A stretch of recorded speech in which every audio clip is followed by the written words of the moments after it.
Warmful welcome, my dears. This is 4th standard English. Today, our topic is Anbu and the fish.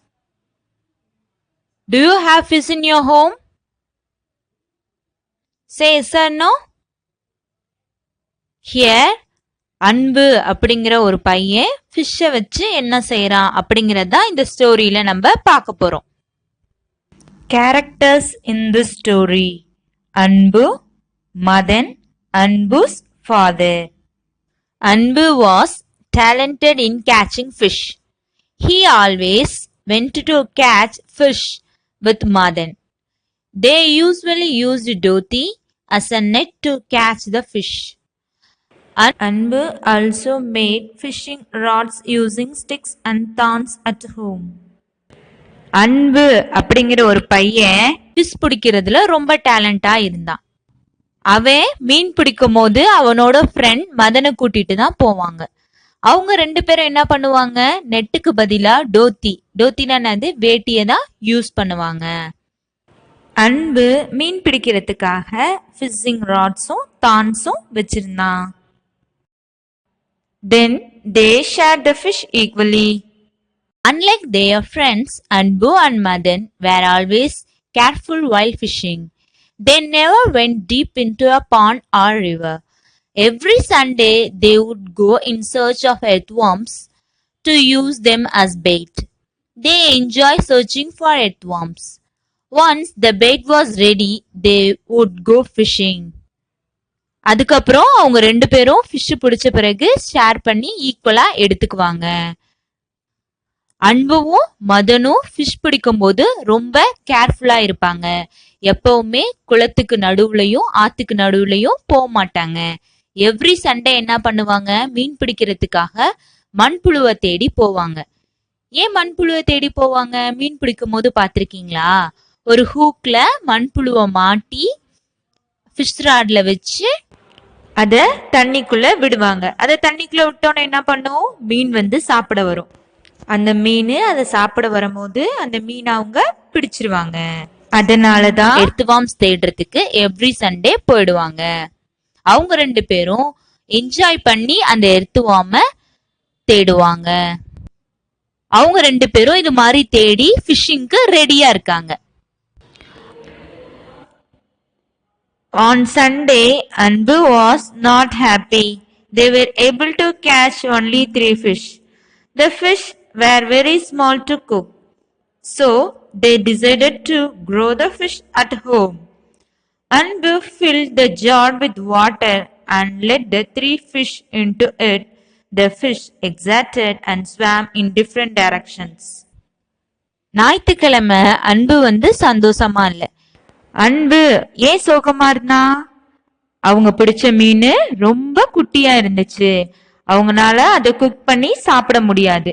உடனே அன்புவும் மதனும் என்ன plan பண்ணாங்க, இந்த மீனை நம்ம வீட்லயே வளர்க்கலாம் அப்படின்னு பிளான் பண்ணி அன்பு ஒரு ஜார்ல வாட்டர் ஊத்தி அந்த வாட்டருக்குள்ள இந்த 3 மீனையும் போட்டான்.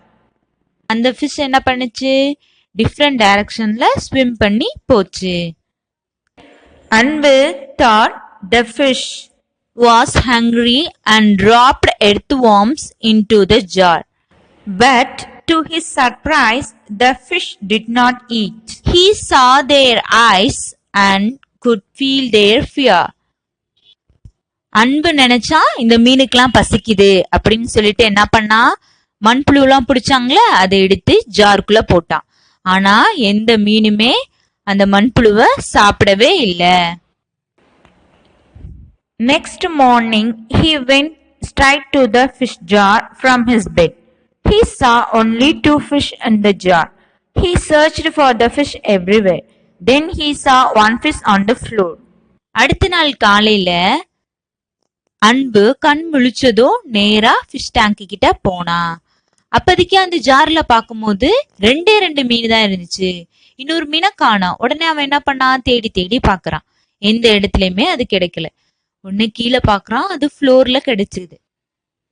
Anbu was very sad and his father consoled him. In the evening, his father got a new fish tank. Anbu changed the fish to the new tank. அந்த மீன் கீழே கிடக்கிறத பார்த்தோன்னா அவன் ரொம்ப வருத்தமாயிட்டான். உடனே அவங்க ஃபாதர் வந்து அவனை சமாதானப்படுத்தி அன்னைக்கு ஈவினிங்கே ஒரு புதுசா ஒரு ஃபிஷ் டேங்க் வாங்கி கொடுத்தாரு. உடனே அன்பு என்ன பண்ணா, அவன்கிட்ட இருந்த 2 ஃபிஷ்ஷையும் புது டேங்குக்கு மாத்தினா. The next day, Anbu rushed back from school to the tank. He saw that one more fish was dead and floating on the top. He started crying. His father said, "These fish live in the river and lake. Nature is their home. It is best to let them be free." he saw the last fish swimming alone and he felt bad. He took the fish to the same pond and set it free. அடுத்த நாள் அன்பு ஸ்கூலுக்கு போயிட்டு வந்தோன்னு அந்த டேங்க போய் பார்த்தான். அப்ப இன்னொரு மீன் மேல இறந்து மேல மிதக்கிறத பார்த்தோன்னு அவன் அழுக ஆரம்பிச்சிட்டான். அவங்க அப்பா சொன்னாங்க, இந்த மீனோட லிவிங் பிளேஸ் வந்து ரிவரும் லேக்கு தான், நேச்சர் தான் அதோட வீடு, அதுக்குதான் அது ஃப்ரீயா இருக்கும் அப்படின்னு சொல்லிட்டு அவங்க அப்பா சொல்லிட்டாரு. உடனே அவன் என்ன பண்ணான், இந்த ஒரு மீனை மட்டும் வச்சுக்கிட்டு நம்ம என்ன பண்றது அப்படின்னு சொல்லிட்டு இத போய் ஃப்ரீயா விட்டுறலாம் அப்படின்னு எங்க அவன் அந்த மீனை பிடிச்சானோ அதே இடத்துல போய் அந்த மீனை ஃப்ரீயா விட்டுட்டான். From then on, Anbu and Madan bought a packet of puffed rice and fed the fish. Feeding fish was their new hobby. அதிலிருந்து அன்பும் மதனும் ஒரு பாக்கெட் ஃபுல்லா பொரிய வாங்கிட்டு வந்து அந்த மீனுக்குலாம் உணவு கொடுப்பாங்க. இந்த மீனுக்கு உணவு கொடுக்கறதா அவங்களோட நியூ ஹாபியா மாறிடுச்சு. ஓகே சில்ட்ரன், இந்த லெசன்ல நீங்க என்ன கத்துக்கிட்டீங்க? ஆத்துல இருக்க மீன் எல்லாம் அதோட லிவிங் பிளேஸ்ல இருந்தாதான் உயிரோடு இருக்கும். டேங்க்ல இருந்தா அது இறந்து போயிரும். அதனால நேச்சுரலா மீனை அதோட ரிவர்லயே போய் விட்டுறணும். ஆத்துல இருக்க மீனையும் குளத்துல இருக்க மீனையும் வீட்ல வளர்க்க முடியாது. வீட்ல வளர்க்கறதுக்குன்னே தனியா அவங்க ஃபிஷ் வச்சிருக்காங்க, அதை தான் நம்ம வாங்கி வளர்க்கணும். பேர்ட்ஸையும் இதே மாதிரி என்ன பண்ணக்கூடாது, கூண்டுல அடைக்க கூடாது, ஃப்ரீயா வெளியில விட்டுறணும். இயற்கை தான் அதோட வீடு. ஓகேவா சில்ட்ரன்? ஓகே, தேங்க்யூ ஃபார் வாட்சிங் this video. We will meet you in next video.